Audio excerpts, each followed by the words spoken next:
Meus irmãos e amigos, a paz do Senhor Jesus Cristo, Deus abençoe a sua casa, Deus abençoe a sua família, o seu lar, que as bênçãos do céu estejam sobre a sua vida. Onde você colocar a planta do seu pé, que seja abençoado. Onde você colocar as suas mãos, que sejam prósperos. Que você e sua casa sejam uma pessoa abençoada. Hoje nós estamos aqui no nosso quinto encontro da EBD, a Escola Bíblica Dominical das Assembleias de Deus. Esse quinto encontro do terceiro trimestre de 2021 será ministrado em todas as Assembleias de Deus no dia 1º de agosto de 2021. Que maravilha, querido, saber que nós já estamos nesse quinto encontro. E o tema desse nosso quinto encontro é o reinado de Acasias. Tenho certeza que será uma lição maravilhosa, onde Deus vai falar de uma forma poderosa com você, com a sua família. Eu quero te convidar você, querido amigo, querido irmão, para ir comigo até o final desse nosso quinto encontro da EBD, a Escola Bíblica das Assembleias de Deus.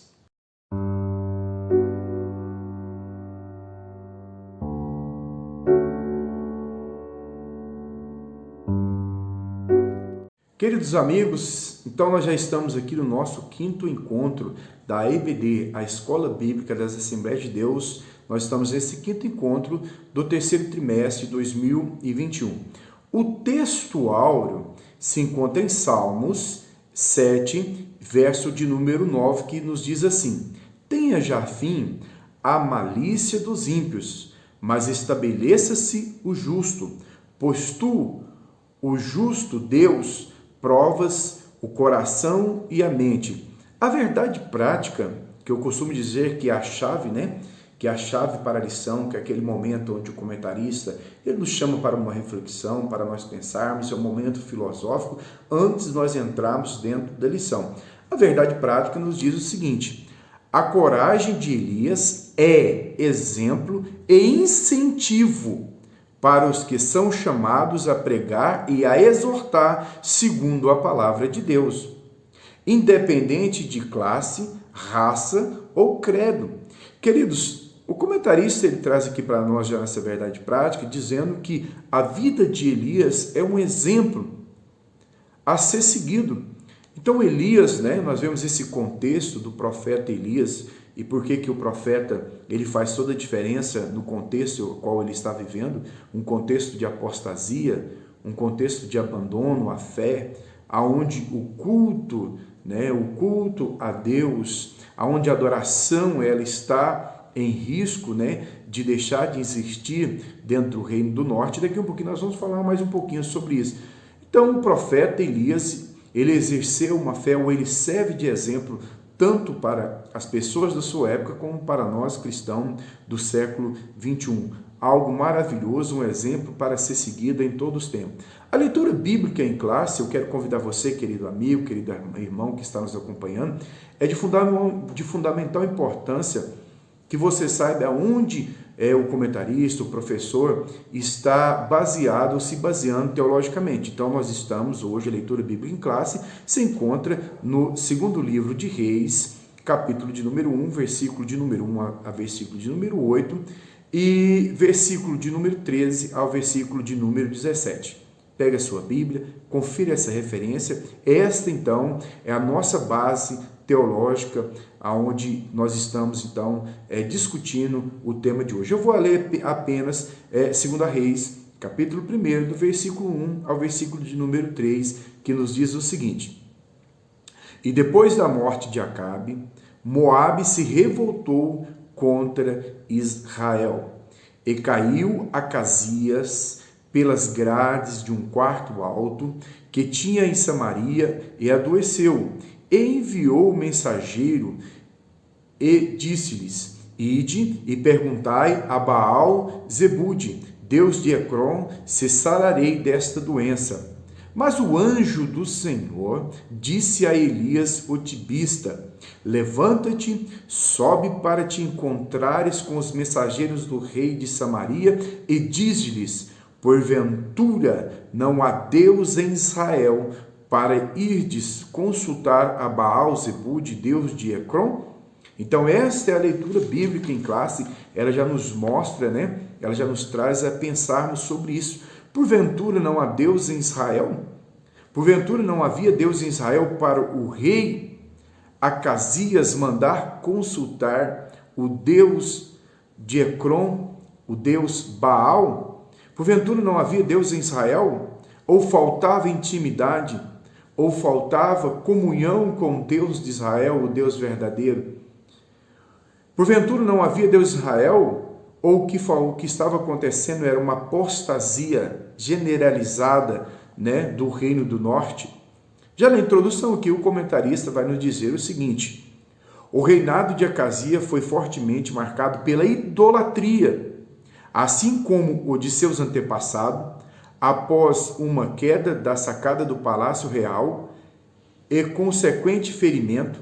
Acasias cometeu um ato de infidelidade a Deus ao consultar Baal-Zebute sobre o seu destino. O Senhor, através do profeta Elias, advertiu severamente o rei sobre esse gravíssimo erro, anunciando o decreto da sua morte. 2 Reis, capítulo 1, versículo de número 16. Queridos, voltando aqui então um pouquinho às aulas anteriores, para nós nos atualizarmos aqui dentro desse contexto, nós estamos aqui, o Reino do Sul, falamos que o Reino do Sul, o Reino de Israel está dividido entre Reino do Norte e Reino do Sul. Reino do Sul está sendo administrado, ou quem está reinando são os filhos, ou os descendentes de Salomão. Enquanto que o Reino do Norte, nós vamos aqui sempre levantando nós vamos ver assassinatos, nós estamos aqui vivendo num momento muito difícil da história do Reino do Norte, ou das 10 tribos do Norte. Partindo desse princípio, então, nós já falamos nos vídeos anteriores que o Reino do Sul estava vivenciando um grande avivamento, ou estava vindo de um avivamento, tanto produzido pelo rei Asa, como por uma continuidade pelo rei Josafá, de forma que o Reino do Sul, né, que a capital é Jerusalém, dentro desse contexto, está vivendo um avivamento. E é por isso que todo o foco está no Reino do Norte. E é por isso que nós vamos ver o foco aqui também, Elias combatendo o que está acontecendo dentro do Reino do Norte. Então, o Reino do Norte, que são as 10 tribos do Norte, né? Ou as 10 tribos que seguiram a divisão de Jeroboão, e depois foi seu filho, e vem toda essa turma que vem reinando aí sobre o Reino do Norte. Então, dentro desse contexto, o Reino do Norte, desde a sua divisão, vem sofrendo com o rei idólatras, homens que não se voltaram, homens que não procuraram adorar a Deus, homens que não procuraram ter relacionamento com Deus. E desses últimos, o pior que está dentro desse contexto é o rei Acabe. Acabe, então, de todos os reis que reinaram sobre as 10 tribos do norte, ou o Reino do Norte, Acabe ele se tornou o pior rei. Nós já falamos anteriormente. Além dele ser idólatra, nós temos o grande problema que ele casa com Jezabel. E Jezabel, né, uma das princesas, e ela traz para dentro de Israel essa adoração a Baal, né, e vai introduzir o culto a Baal, vai introduzir um templo a Baal dentro do Reino do Norte, né, dentro das tribos do Norte. Isso traz um prejuízo muito grande. E nós falamos já nos vídeos anteriores que o que está acontecendo dentro desse contexto é uma grande apostasia. E a adoração a Deus, ela está correndo um sério risco de deixar da nação do norte, ou das 10 tribos do norte, deixar de adorar a Deus. E é por isso que Deus levanta o profeta Elias com tanta autoridade, com tanta ousadia. Querido, dentro desse contexto, para nós finalizarmos aqui essa introdução, onde nós estamos aqui para darmos início no primeiro tópico aqui, desse quinto encontro nosso, vamos observar que Jezabel era tão perversa que em dado momento Acabe ele queria uma vinha, né, que dava de frente, dava de fundo para uma das suas casas, né, e tinha o seu proprietário por nome de Nabote. Nabote não queria vender a sua vinha. Nós vamos ver esse contexto aí, que Nabote não queria dispor da sua vinha, tendo em vista que essa vinha era uma herança que tinha passado de pai para filho, ou vinha passando de pai para filho. Dentro da lei era proibido vender essa vinha, poderia ter lugar, poderia ser resgatado futuramente, mas não se poderia vender. Mas vemos que o rei Acabe desejou, E ele foi tão infantil nesse desejo dele, a ponto de se entristecer, e Jezabel viu aquela situação e perguntou para ele o que estava acontecendo. E ele relata para sua esposa, de forma que então, resumindo a história aqui, Jezabel ela vai fazer todo um complô aqui para matar Nabote, para se apropriar dessa vinha, a ponto de levantar homens para jurar, né, diante de Deus, que Nabote havia se blasfemado contra Deus. Então, queridos, essa é a história. Jezabel ela usa todos os mecanismos, todas as formas, tanto de apostasia, ou todas as formas para desobedecer a Deus, todas as formas para ir contrário à palavra de Deus, a ponto de matar um homem inocente. E por causa dessa morte, então, Deus levanta, como eles fizeram aquilo tudo em segredo, mas Deus levanta o profeta Elias, que não tem medo. O profeta Elias, ele vem com a mensagem da parte de Deus. O profeta Elias, ele não tem medo de confrontar. O profeta Elias não tem medo de pregar a verdade, de falar a verdade. E ele vai até Acabe, para dizer para Acabe que aquilo que ele fizer é errado. E Deus tinha uma sentença agora sobre a casa de Acabe. E quando ele chega até Acabe novamente, Acabe tem ele como o perturbador. Chegou o meu perturbador. Então o profeta, dentro da visão da monarquia do Reino do Norte, dentro da visão do rei, o profeta era um perturbador. E quando das vezes, querido, quando nós nos propomos a falar a verdade, ou trazer uma palavra séria, né? Uma palavra da parte de Deus, confrontando o pecado, confrontando a iniquidade, confrontando a perversidade. Nesse contexto que a igreja está vivendo, muitas das vezes a igreja tem sido entendida ou tem sido vista como algo perturbador sobre a face da terra, principalmente quando nós pregamos a verdade, quando nós pregamos contra o pecado. Queridos, mas Deus nos chamou para pregarmos contra o pecado. E é dentro desse contexto, então, o profeta ele traz uma mensagem para o rei Acabe, dizendo que Deus exterminaria com toda a sua família, ou com toda a sua descendência. E depois que ele termina essa mensagem profética, nós vamos ver que Acabe, então, ele se mergulha dentro de um contexto de arrependimento. Ele se arrepende, ele clama ao Senhor, e Deus, então, traz uma mensagem novamente para Acabe, dizendo que aquilo não aconteceria dentro dos seus dias, mas que a sua família seria destruída dentro dos seus descendentes. E partindo desse princípio, então, querido, desse contexto, nós vamos ver, para nós finalizarmos aqui o reinado de Acabe. Acabe, então, diz no contexto que a Síria, né, passou-se um tempo bom sem ter guerra com Israel. Mas houve uma aliança entre o reino do sul, entre Josafá e entre Acabe, para tomar de volta a cidade de Ramote e Gileade. E então eles formaram essa aliança para ir de encontro, né, ou para guerrear contra a Síria e tomar de volta esta cidade, a cidade de Ramote e Gileade. E é dentro desse contexto, então, no meio da batalha, diz-nos o texto, que um arqueiro, um soldado, por acaso, né, soltou uma flecha ou lançou-se uma flecha, por acaso, sem direção, e essa flecha veio atingir o rei Acabe e feri-lo, né? E esse ferimento levou à sua morte. Resumindo, então, esse é o final da história, né, do reinado de Acabe. E agora, então, nós vamos ver que o seu filho, por nome de Acasias, vai, então, reinar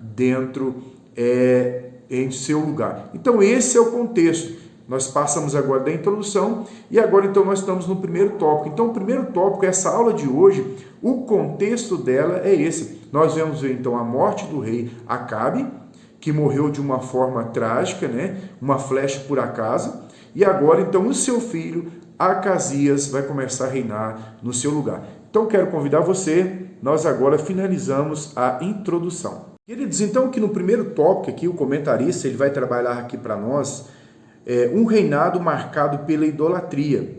Tanto o primeiro subtópico do primeiro tópico como o segundo subtópico do primeiro tópico vem trabalhando a seguinte ideia. Quando nós pensamos sobre o reinado do rei Acasias, então nós temos, com a morte de Acabe, o seu filho, então, Acasias, começa a reinar no seu lugar. Ele vai reinar durante 2 anos, segundo o texto sagrado.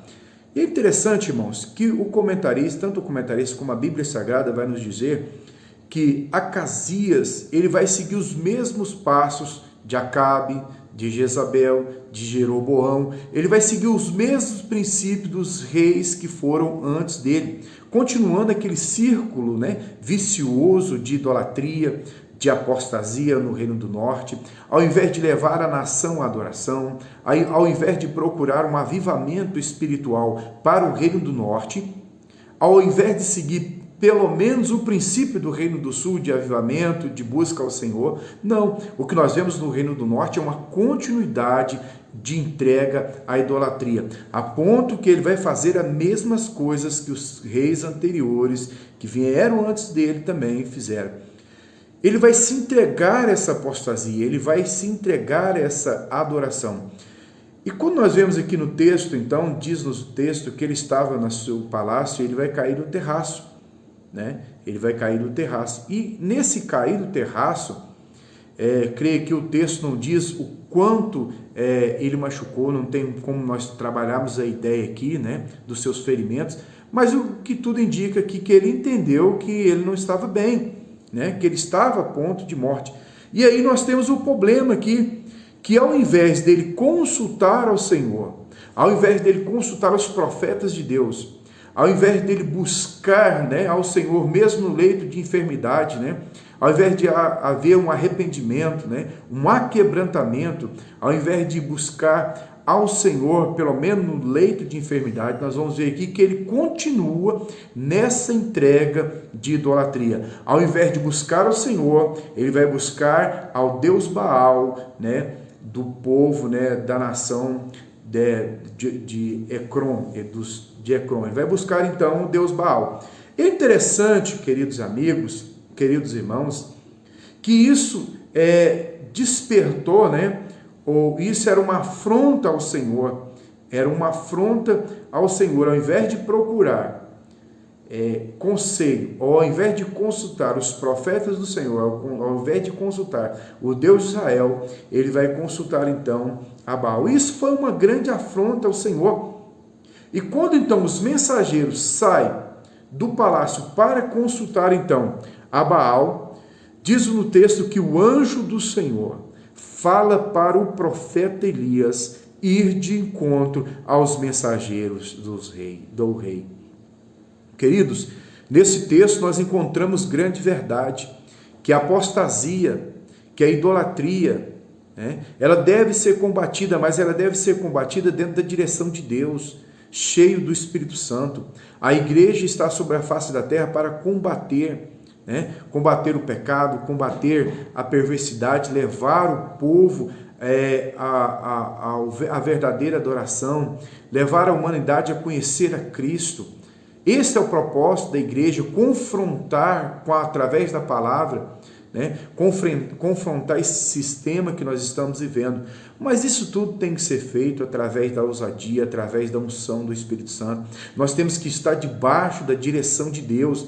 Elias, ele foi bem sucedido em todas as coisas, porque Elias estava debaixo da autoridade de Deus. Elias estava sob a direção de Deus. Elias não fazia as coisas buscando uma revelação da feijoada, do reteté ou qualquer coisa nesse sentido, não. Elias, ele fazia as coisas buscando direção do alto. Elias, ele confrontava, ele trazia uma mensagem de verdade, uma mensagem poderosa, uma mensagem que confrontava o contexto de idolatria, de apostasia que ele estava vivendo, mas era uma mensagem cheia da unção de Deus. Devemos confrontar? Sim, mas um confronto cheio do Espírito Santo. Não um confronto com as nossas ideologias, com o achismo, eu acho, eu penso, eu deixei de pensar, não. Nós temos que confrontar, mas confrontar cheios do Espírito Santo.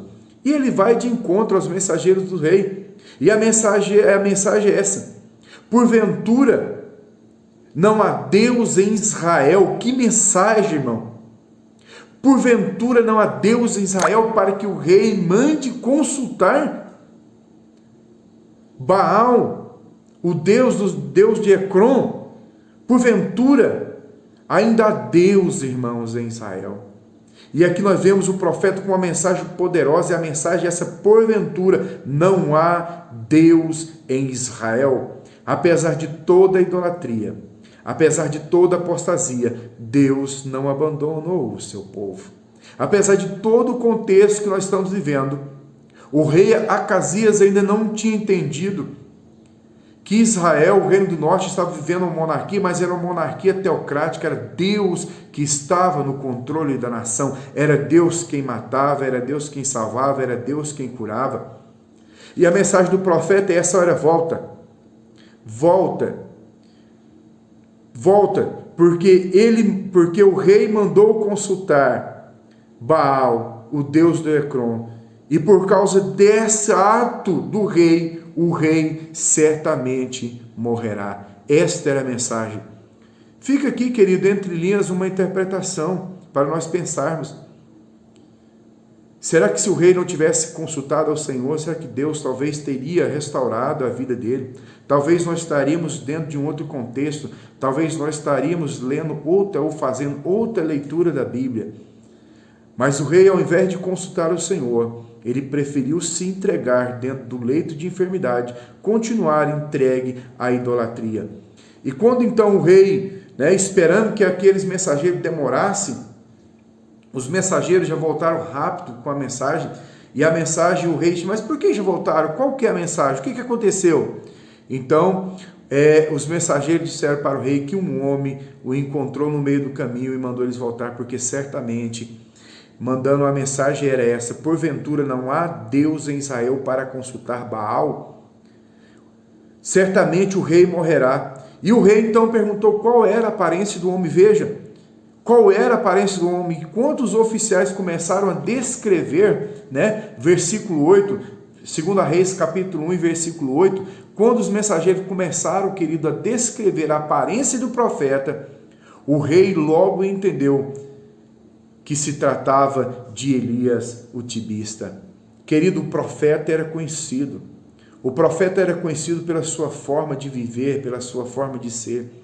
O profeta, dentro desse contexto, é conhecido pelas suas vestes. Quando nós aplicamos nos dias atuais, o profeta era conhecido pelo seu caráter.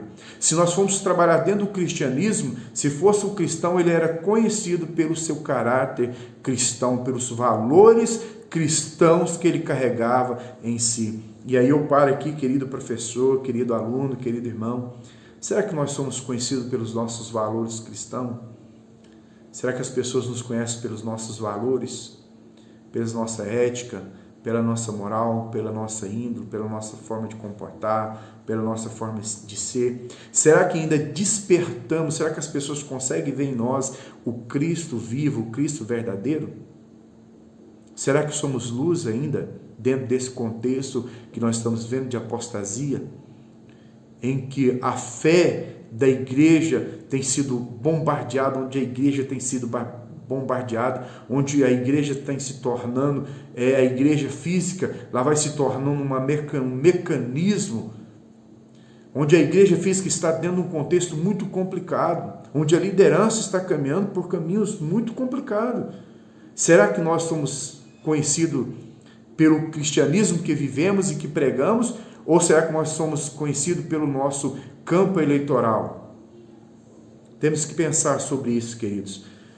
Então, voltando aqui no segundo tópico, o comentarista vai dizer: Elias desafia a adoração a Baal. Nós vamos ver que Elias, então, ele é direcionado pelo anjo do Senhor para ir de encontro com os mensageiros do rei. E quando o rei, então, nós vamos pegar aqui o contexto, quando o rei entende que se tratava de Elias, nós vamos ver aqui no segundo tópico aqui da lição de hoje, quando ele entende que quem está falando é Elias, o rei então dá uma ordem, e a ordem, ao invés de buscar o profeta, para conversar com o profeta, para ter um diálogo, para consultar o Senhor, não.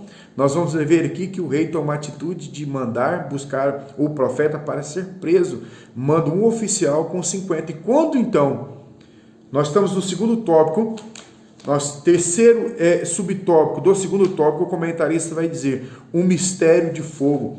Nós vamos ver que o mistério, que o ministério do profeta Elias era um ministério cheio de fogo e de ousadia. Queridos, será que nós temos fogo do Espírito na nossa vida?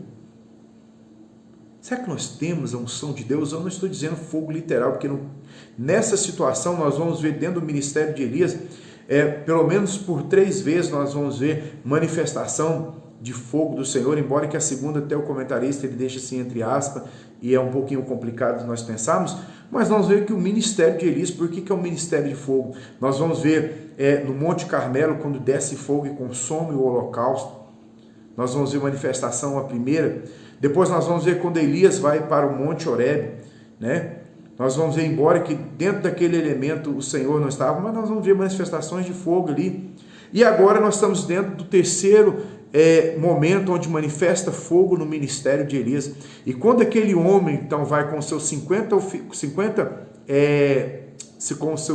soldados, aquele oficial vai ali, e chega o profeta, ele está em cima do monte. E é interessante, irmão, que o oficial manda dizer, olha, desce daí. Na verdade, ele está dando ordem de prisão para Elias, desce daí. Homem de Deus, desce desse monte. Ou seja, você está preso. E Elias tem a primeira resposta, a resposta é essa: se eu sou homem de Deus, que desça fogo do céu, consuma você e consuma todos esses soldados que estão contigo. Diz no texto que desceu o fogo do céu e consumiu toda aquela primeira guarnição. E quando a mensagem de alguma forma chega ao palácio, o rei ele não abandona a sua incredulidade. Esse é o problema, irmão. O problema é que o milagre, muitas das vezes, nós vemos aqui os milagres do profeta Elias, na vida do ministério do profeta Elias, apesar de tanto milagre, nós não vemos um quebrantamento da nação, nós não vemos um quebrantamento dos reis, porque o verdadeiro quebrantamento ele tem que surgir dentro de nós, né? O verdadeiro quebrantamento ele tem que surgir dentro do coração do homem. Apesar dos milagres, das maravilhas que estão sendo manifestadas, não houve um quebrantamento da nação, não houve um quebrantamento da monarquia do Reino do Norte. E aí nós vamos ver a segunda guarnição. Quando a segunda guarnição ela chega de novo ao pé do monte, a mensagem do oficial responsável é essa: olha, desce do monte. Vamos dar uma olhadinha dentro das Escrituras Sagradas? 2 Reis capítulo 1 e versículo de número 12. Vamos aqui do versículo 11 a seguir, que diz assim: o rei enviou outro oficial com 50 soldados, ele subiu e disse a Elias: homem de Deus, o rei ordenou que você desça daí agora mesmo. Essa é a versão que eu estou lendo, tá? Versículo 12. Elias respondeu: se eu sou homem de Deus, que venha fogo do céu e mate vocês e os seus soldados. No mesmo instante o fogo desceu do céu e matou o oficial e todos os seus soldados. Nós vamos ver aqui que a segunda guarnição foi sacrificada, né, por causa da rebelião daquele rei. E aí nós vamos ver que vai ser destacada uma terceira guarnição para ir prender o profeta no monte e levá-lo até a presença do rei. E quando então aquele terceiro oficial, vendo que a primeira guarnição, a segunda guarnição não voltou, o terceiro oficial ele já chega de uma forma diferente ao pé do monte. Nós precisamos desse princípio, irmão. Ele estava sendo ortogado pelo rei, ele tinha autoridade, ele era uma autoridade, mas quando ele chega aos pés do monte, ele toma uma atitude diferente daqueles primeiros. Ah, queridos, é isso aí que faz a diferença na nossa vida. Quando nós pensamos fora do sistema, quando nós pensamos fora da caixa, né? Já dizia, ordem errada não se deve se cumprir, né? Missão errada não se deve se cumprir, apesar que ele era um oficial do rei, se caracterizava rebelião se ele não fizesse isso, mas quando ele chega diante dos pés, ou quando ele chega diante do monte, ele dobra os seus joelhos diante do profeta.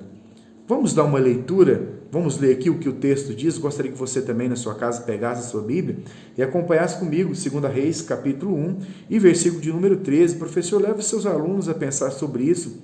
As nossas atitudes como líder, tá? Você líder, você professor, você ministro, você obreiro, né? você que está me vendo aí através desse vídeo, as nossas atitudes, ela muda a vida dos nossos liderados. Não seja um líder descompensado, sem visão de Deus. Seja um superintendente. Entenda que os seus professores precisam da sua ajuda. Você, professor, seja inteligente, seja sábio, tenha atitude de um líder. O verdadeiro líder é isso aqui, ó. Veja o que é um verdadeiro líder em ação.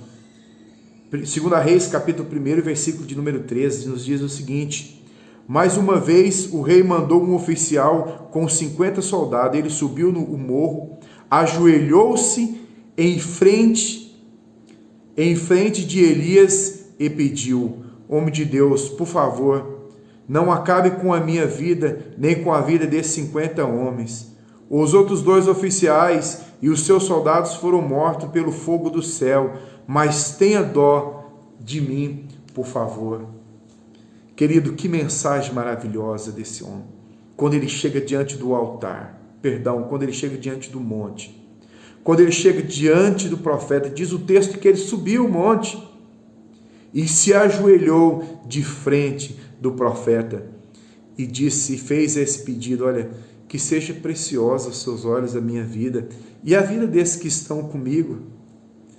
Vamos comigo até o palácio. É isso que ele estava querendo dizer: olha, por favor, eu não quero morrer. Que seja precioso. E é interessante, irmãos, que das 2 primeiras ocasiões que o fogo desce, o texto não diz nada. Mas quando então chega diante do pedido desse terceiro oficial com essa sabedoria, o anjo do Senhor, não foi Elias que tomou a atitude de ir, mas o anjo do Senhor que estava com Elias vai dizer para ele que ele deveria ir junto com aquele oficial. Ah, meus irmãos, maior é o que estar conosco. O que aqueles 2 oficiais primeiro não conseguiram entender é que Elias não estava só. O anjo do Senhor estava com Elias naquele local. Queridos, nós vemos aqui e fechamos então que o ministério do profeta Elias vai se fechando. Na próxima lição nós vamos fechar, mas nós vamos ver aqui que maravilha, como que Deus era com ele. É por isso, querido, você quer confrontar, você quer ser um vaso de Deus, você quer ser um atalaia, você quer ser homem de Deus, você quer confrontar o pecado, não use os seus argumentos, peça a Deus argumento e visão do céu para a sua vida. Seja um homem de Deus, mas um homem de Deus guiado pelo Espírito, assim como Elias foi um homem guiado pelo Senhor. Fechando aqui o terceiro tópico aqui, querido, a doença de Acazia e a sua morte. Então vamos ver aqui que o pedido desse oficial é algo tão estrondoso, tão maravilhoso, que Elias, então, o anjo dá a ordem para Elias que ele deveria seguir aqueles oficiais, que ele deveria ir. Veja, a oração desse homem não quebrou, não foi o coração de Elias. A oração desse homem quebrou foi o coração do Senhor. Porque quem mandou não foi uma atitude de Elias de ir, mas quem mandou Elias ir com esse oficial foi o próprio Senhor. Querido, nós temos que ter muito cuidado ao dirigirmos ao anjo da igreja. Nós temos que ter muito cuidado a nos direcionarmos a quem está na liderança. Porque muitas vezes nós pensamos que nós estamos atingindo os nossos líderes, quando nós estamos atingindo aquele que está por trás dos nossos líderes, que é o Senhor Jesus. Querido, tome muito cuidado. Não persiga o seu pastor. Seja sábio. Não persiga o seu superintendente. Não persiga os seus líderes. Tome cuidado para que você não atinja. Talvez você, pensando que você está atingindo o seu líder, você está atingindo aquele que está por trás do seu líder, que é o nosso Senhor e Salvador, Jesus Cristo. No terceiro tópico aqui nós vamos ver então que Elias se apresenta, diante do rei Acasias, e a mensagem é justamente essa, querido. Gostaria de ler novamente aqui no texto para que os irmãos entendam, e para que nós possamos entender junto. Diz o seguinte, 2 Reis, capítulo 1, versículo de número 15 a seguir, diz assim: o anjo do Senhor disse a Elias: desça com ele e não tenha medo. Então Elias foi junto com o oficial falar com o rei. Versículo 16, e disse: o Senhor Deus disse: ó rei, você agiu como se em Israel não houvesse Deus para consultar, e mandou mensageiro para consultar Baal Zebude, o Deus de Ecrom, por isso você não ficará bom, você vai morrer. Queridos, então aqui há uma N de interpretação que nós podemos entender, né? O problema maior do rei Acasias, além da sua adoração, além da sua apostasia a outros deuses, o problema maior aqui é que ao invés de consultar a Deus no seu leito de enfermidade, ele consultou a Baal. Foi uma grande afronta, irmão. Um rei, né, da nação de Israel, que ao invés de consultar o seu Deus, consultar a outro Deus, seria uma afronta, né? Seria algo inadmissível. Seria algo escandaloso, seria algo dentro do campo espiritual, seria uma ousadia muito grande. Então, por causa dessa ousadia dele, eu entendo que talvez, né, a hermenêutica, né, exegese me dá esse direito, né, mas a exegese, ela me dá o direito de pensar, desde que eu diga que é um pensamento meu. Penso que, baseado nesse contexto, talvez se o rei Acasias tivesse consultado ao Senhor, penso que a história seria outra e Deus poderia ter restaurado a sua vida. Queridos, então nós vamos finalizar aqui essa lição de hoje. No terceiro subtópico do terceiro tópico, o comentarista nos diz assim, as qualidades de Elias, e eu quero finalizar aqui essa aula de hoje dizendo um pouco sobre isso. Para nós finalizarmos, gostaria de ler. Nesse episódio, várias qualidades de Elias são percebidas, tais como intimidade com Deus. Veja, querido, ressalte isso dentro da sua sala, intimidade com Deus. Nós precisamos, irmão, ter intimidade com Deus. Elias teve um ministério maravilhoso, mas por que Elias teve um ministério estrondoso? Porque ele tinha intimidade com Deus, porque ele tinha direção de Deus.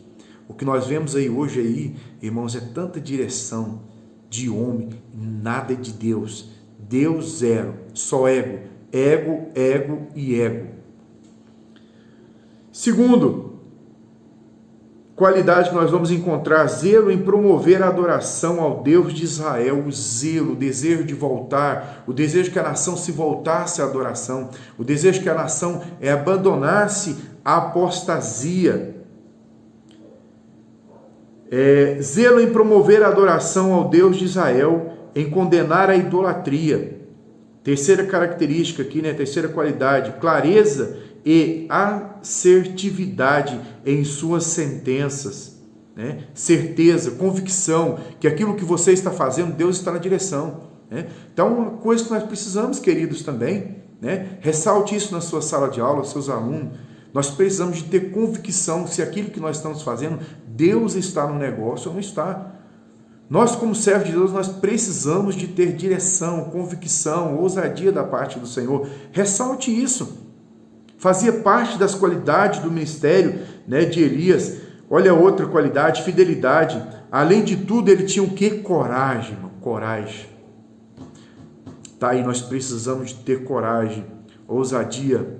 Conversava com um amigo meu, um pastor, né? Manda até um abraço para ele, um pastor, amigo meu, nós conversávamos sobre isso, sobre ousadia.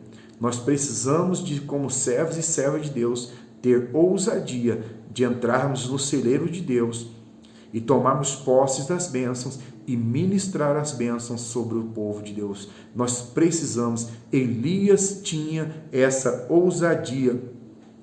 Elias é um homem de coragem, um homem de caráter, um homem que não temia, um homem que tinha coragem de proclamar as verdades de Deus.